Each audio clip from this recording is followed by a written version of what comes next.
A pergunta mais interessante que a gente pode fazer agora, para mostrar agora como funciona a estatística, que de uma maneira até um pouco mais real, é como que a gente consegue saber se a amostra que a gente tem é suficientemente grande para testar o que a gente está querendo testar. Tá bom, gente? Para poder garantir alguma coisa para a gente. Tá bom ou não? Essa é a pergunta. Quando o N é suficientemente grande? Então, até agora o que a gente considerou foi o N conhecido. A gente tinha 1.067 pessoas que a gente sorteou para poder fazer. E aí, dado 1.067, etc., a gente consegue calcular a probabilidade da amostra ser boa, da amostra ser ruim, etc. Não é isso? Mas, em geral, o que a gente... Em geral, não. Em algumas situações, o que a gente quer não é isso. Tá bom? Não. A gente pode querer o contrário. A gente quer... qual o tamanho da amostra que a gente tem que escolher de modo que a gente tenha um erro controlado na estimação que a gente está fazendo. Um erro controlado e baixo, tá? Exemplo, eu estou fazendo uma pesquisa eleitoral e eu quero que o meu erro fique ali em 3 pontos percentuais, por exemplo, para cima e para baixo. Como que a gente sabe qual o tamanho da amostra que a gente tem? Tá bom? Vamos fazer isso de uma maneira bem geral. Tá? Vamos supor, por exemplo, que a gente quer estimar um possível valor de μ. Então, μ é a média, tá bom? E a gente vai usar para isso a média amostral. E a gente está querendo saber qual é o tamanho da amostra para que essa aproximação aí esteja abaixo de um certo epsilon. Em outras palavras, é isso que eu estou falando aqui, quer dizer, a distância entre o xn e a média real μ seja menor do que epsilon. E eu quero que isso daqui aconteça com uma probabilidade que eu estou definindo de antemão maior ou igual que um certo gama.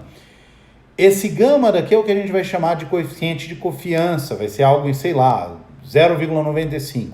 Eu quero uma probabilidade alta. E o erro vai ser o erro amostral, que a gente vai chamar. Eu quero que esse erro seja baixo, né? É o máximo erro que eu vou suportar para isso daqui, tá bom? Tanto o erro quanto o coeficiente de confiança vão ser coisas pré-fixadas para a gente. Mas aguenta comigo, gente, ainda tá teórico isso daqui, mas vocês vão entender. O que a gente sabe até agora, gente? A gente sabe que, pelo teorema do limite central, a média amostral é normal de média, ou aproximadamente, mas é bem aproximada, por uma normal de média μ, que é a mesma média do x, né, das amostras individuais, x1, x2, x3, e variância sigma ao quadrado sobre n, né? N é o tamanho da amostra, quando n é suficientemente grande. E, portanto, o que a gente tem? A gente tem que a probabilidade, então vamos lá, a probabilidade do xn barra está entre μ mais epsilon e μ menos epsilon, tá bom? Não, eu quero a probabilidade disso daqui, tá bom? Isso aqui vai ser a mesma probabilidade de μ, eu subtraio μ de tudo, vai ser menos epsilon menor do que xn barra menos μ, menor do que epsilon. E aí eu posso dividir tudo isso daqui pelo desvio padrão. Desvio padrão, mais uma vez, vai ser sigma sobre raiz de n, né? Porque é a raiz quadrada da variância, né? Então, vai ser sigma sobre raiz de n. Quando eu divido, então, por sigma raiz de n, e aqui eu vou dividir por sigma raiz de n, e eu dividir por sigma raiz de n, tá bom? Essa probabilidade vai ser igual a essa, tá? Isso daqui, só botando raiz de n no lugar dele, vai dar, então, a probabilidade de menos epsilon raiz de n sobre sigma ser menor do que xn barra menos mi sobre o desvio padrão da coisa, que é sigma sobre raiz de n, eu vou deixar isso aqui, e aqui vai ser epsilon raiz de n sigma, tá bom ou não? Isso daqui, gente, como xn é normal, se eu faço xn menos a sua média dividida pelo seu desvio padrão, isso daqui a gente pode chamar disso, isso aqui é aproximadamente, isso aqui a gente pode chamar de fato, aproximadamente, desculpa. Isso aqui eu vou chamar de z, tá bom? O que a gente vai saber, o que a gente sabe, que a gente viu lá em variáveis aleatórias normais, é que z é uma normal padrão, né? Então isso aqui é uma normal 0,1. Tudo bem? A gente sabe que isso aqui é uma normal 0,1. Portanto, essa probabilidade fica a probabilidade de uma normal 0,1 estar entre menos raiz de n epsilon sobre sigma e raiz de n epsilon sobre sigma, para uma normal padrão. A gente já se livrou da média, hein, gente? Eu não estou mais preocupado em quem é a média. Tá bom? Onde z, então, é uma normal padrão. Então, se eu calcular a probabilidade, saber quem é esse z gama aqui, quem é esse númerozinho, z gama, para o qual a variável aleatória z tem uma probabilidade de gama de estar entre esses dois valores, entre menos z gama e z gama, a gente vai ver um exemplo para ficar claro. Eu vou chamar esse z gama de raiz de n epsilon sobre sigma, porque é isso daqui, né?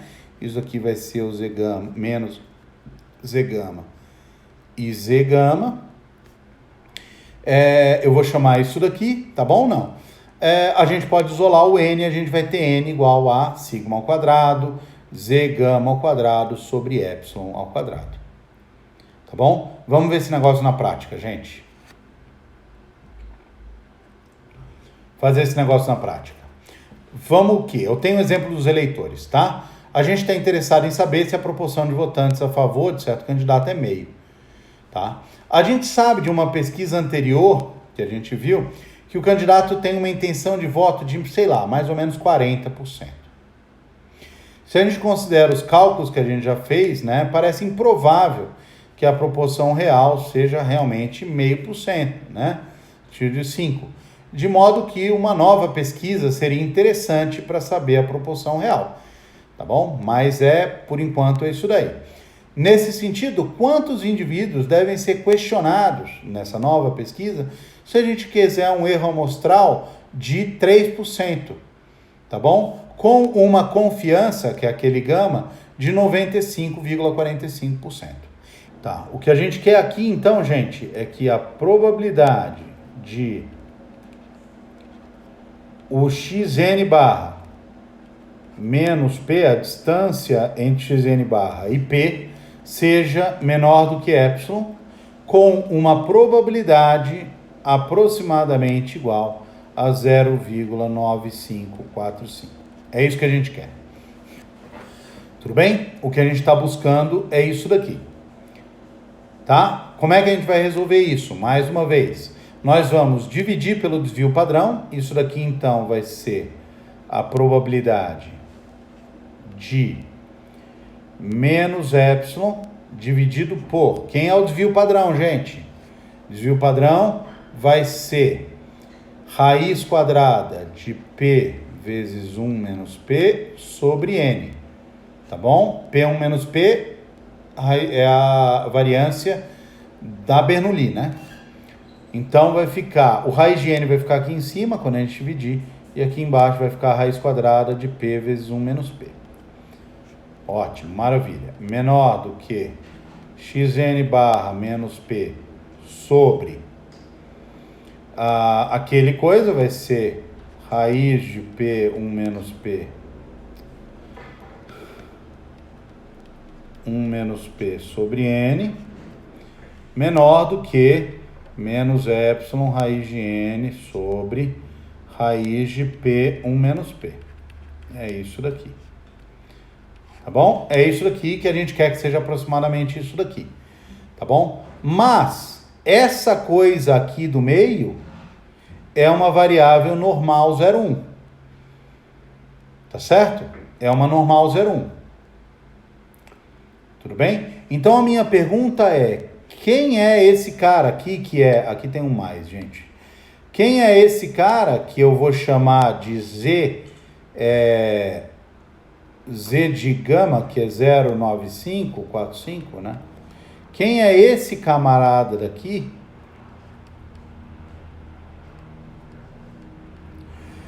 Para que a probabilidade de estar entre menos ele, de uma normal padrão, tá? Entre menos ele e ele, seja 0,595. Vamos lá, eu vou na calculadora e vocês vão entender isso melhor.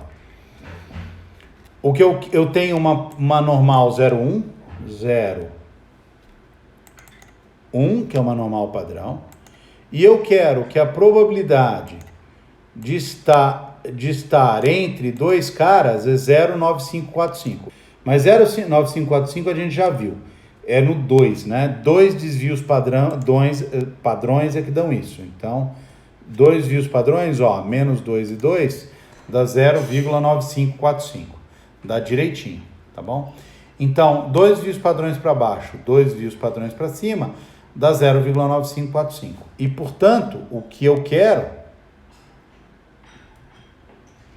é que esse, vou botar em outra cor para ficar mais claro de ver, é que esse camarada, que é epsilon, raiz de n sobre raiz de p, 1 menos p, seja igual a 2. É isso que eu quero. Tá? A gente pode isolar isso daqui, teria então n igual a...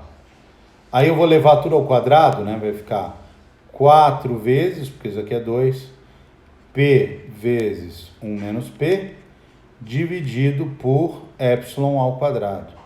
Tudo bem? Ó, eu sei quem é o p, por quê? Porque, gente, numa pesquisa anterior a gente viu que era 40%. Então eu vou usar esse p aqui para estimar minhas coisas. 40%. 1 menos p é 60%.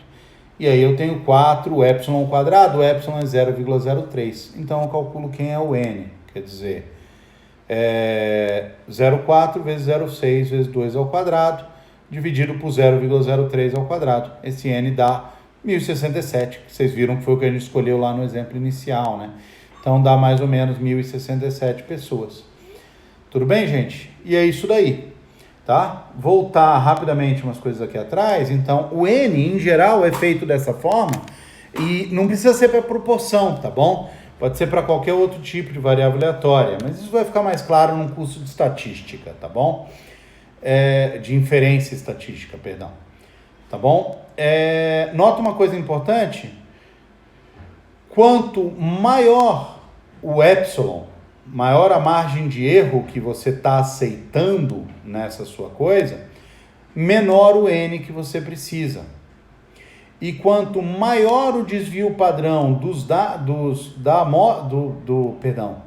da população que você está olhando, maior o N que você precisa. Maior o desvio padrão, maior o N, maior o erro que você está aceitando, menor o N que você precisa. Então, se você quer, e ao mesmo tempo contrário, né? Se você, em vez de um erro de 3%, que é um erro de 2%, você vai precisar de mais gente, o N vai ficar maior. Tá bom? É isso daqui, ó.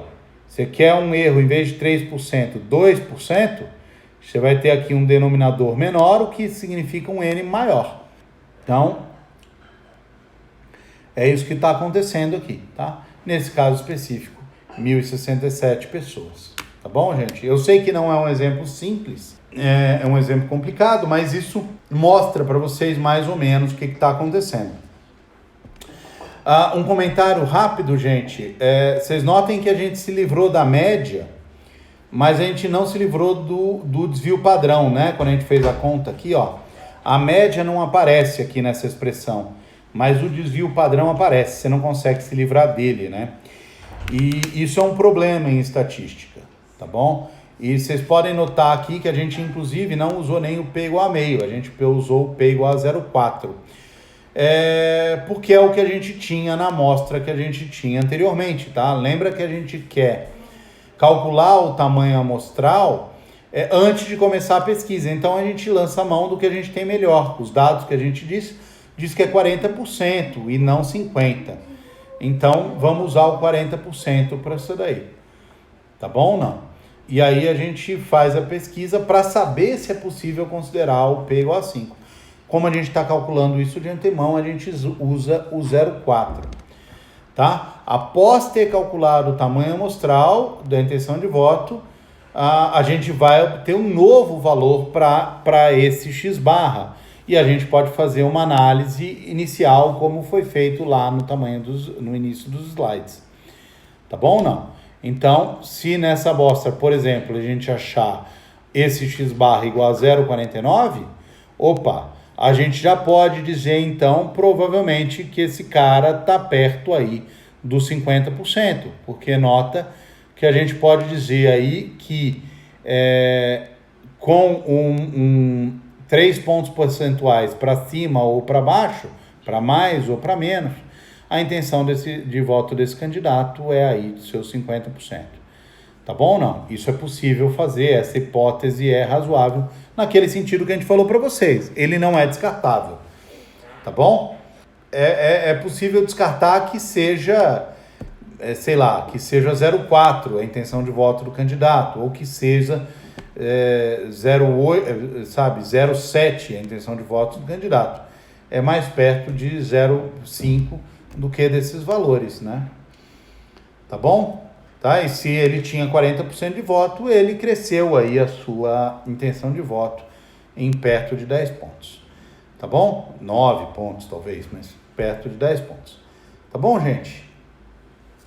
Vou deixar então um último exercício para vocês tentarem fazer, que é mais ou menos parecido com esse, que você tem uma indústria farmacêutica, deseja saber quantos voluntários se deve aplicar uma vacina, de modo que a proporção de indivíduos imunizados na amostra difira por menos de 2% da proporção verdadeira de imunizados na população, tá? Com probabilidade de 90%. 90% é o nível de confiança que ele quer nisso daqui.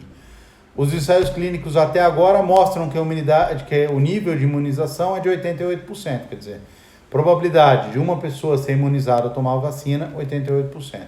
Qual o tamanho da amostra que você precisa escolher, tá bom? Então tá aqui um caso clássico de uso de estatística na vida real nossa aqui, e recente inclusive, né? Entre que valores xn barra deve estar para a gente considerar que a proporção de pessoas imunizadas pela vacina é de 0,95, com uma probabilidade de 90%. Suponha que a gente seleciona uma amostra aleatória simples com o tamanho que você determinou no item 1 aqui, tá bom? O item 1 é para calcular o tamanho. E a gente teve 0,91 nessa amostra aleatória, nesse xn barra. O que você pode falar sobre ele? Tá bom? A gente vai descartar a hipótese de que é 0,95, a nossa probabilidade, ou a gente ainda pode manter ela? Tá bom? É isso aí. Obrigado, gente. Foi isso. Um vídeo um pouquinho teórico para vocês, ou aplicado para vocês, mas eu acho que é uma aplicação importante de falar, tá bom? Obrigado, gente, e é isso aí. A gente se vê. Tchau, tchau.